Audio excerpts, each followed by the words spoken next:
कि हमारी पार्टी समान सिविल संहिता यानी कि यूसीसी को लागू करने के विरुद्ध नहीं है, बल्कि भाजपा व इनकी सरकार के इसको देश में लागू करने के तौर तरीकों से सहमत नहीं है। बीएसपी का ये कहना है कि यहाँ विशाल आबादी वाले अपने भारत देश में हिंदू, मुस्लिम, सिख, ईसाई, पारसी व बौद्ध आदि इन विभिन्न धर्मों को मानने वाले लोग रहते हैं,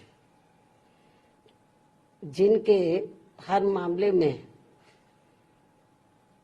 रहन सहन व जीवन शैली आदि के अपने अलग अलग से तौर तरीके, नियम एवं रस्म रिवाज जिसे नजरअंदाज नहीं किया जा सकता है।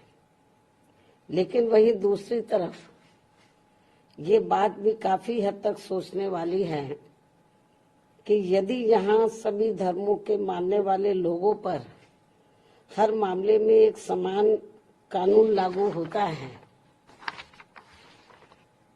तो उससे देश कमजोर नहीं बल्कि मजबूती होगा।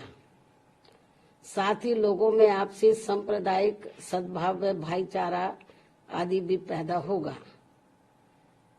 ये बात भी कई हद तक सही है, जिसे खास ध्यान में रखकर ही भारतीय संविधान की धारा 44 में समान सिविल संहिता यानी कि यूनिफॉर्म सिविल कोड यूसीसी को बनाने पर प्रयास वर्णित है, उसका जिक्र किया गया है। लेकिन इसे जबरन थोपने का प्रावधान बाबा साहब डॉक्टर भीमराव अंबेडकर के संविधान में निहित नहीं है और इसके लिए जागरूकता व आम सहमति को श्रेष्ठ माना गया है, जिस पर अमल न करके अब इसकी आड़ में संकीर्ण स्वार्थ की राजनीति करना देश हित में सही नहीं है, जो इस समय की जा रही है। क्योंकि संविधान की धारा 44 में तो समान सिविल संहिता बनाने का प्रयास तो वर्णित है, लेकिन इसे थोपने का नहीं।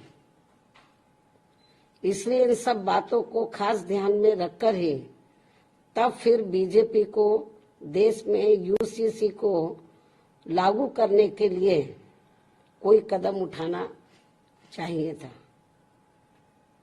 इसके साथ ही यहाँ मैं ये भी कहना चाहूंगी कि हमारी पार्टी समान सिविल संहिता यानी कि यूसीसी को लागू करने के विरुद्ध नहीं है, बल्कि भाजपा व इनकी सरकार के इसको देश में लागू करने के तौर तरीकों से सहमत नहीं है।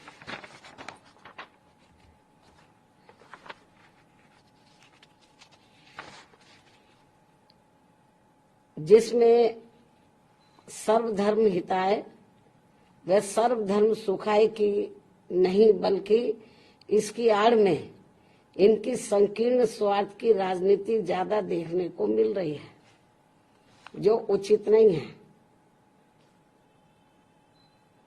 जबकि इससे ऊपर उठकर तब सरकार को इसे लागू करना चाहिए तथा ना ही इसमें कोई धार्मिक पक्षपात होना चाहिए।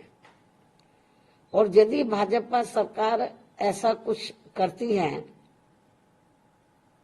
तो तब फिर हमारी पार्टी इस मामले में अपना कोई सकारात्मक रुख अपनाएगी, वरना हमारी पार्टी इसका विरोध करेगी। जबकि देश व जनहित में सही तो ये होगा कि इस समय सरकार को अति महंगाई, गरीबी, बेरोजगारी तथा शिक्षा, स्वास्थ्य, सुख, शांति, समृद्धि जैसी बुनियादी जरूरतों के अभाव से त्रस्त व पीड़ित करोड़ों मेहनतकश व मजलूम देशवासियों के दुख दर्द पर से ध्यान बांटने में समय, संसाधन व ऊर्जा बर्बाद करने की बजाय उनसे मुक्ति पाने पर ध्यान देना चाहिए। जिन समस्याओं से ये लोग, देश की आम जनता त्रस्त है, पीड़ित है, दुखी है, लेकिन इस ओर ध्यान नहीं जा रहा है। इससे ऐसा लगता है कि बीजेपी व इनकी सरकार तो अपनी इन सब कमियों पर से देश की जनता का ध्यान बांटने के लिए, तो ये आम चर्चा है कि अब ये लोग समान कानून बनाने की बात कर रहे हैं कि वो सब पर लागू हो।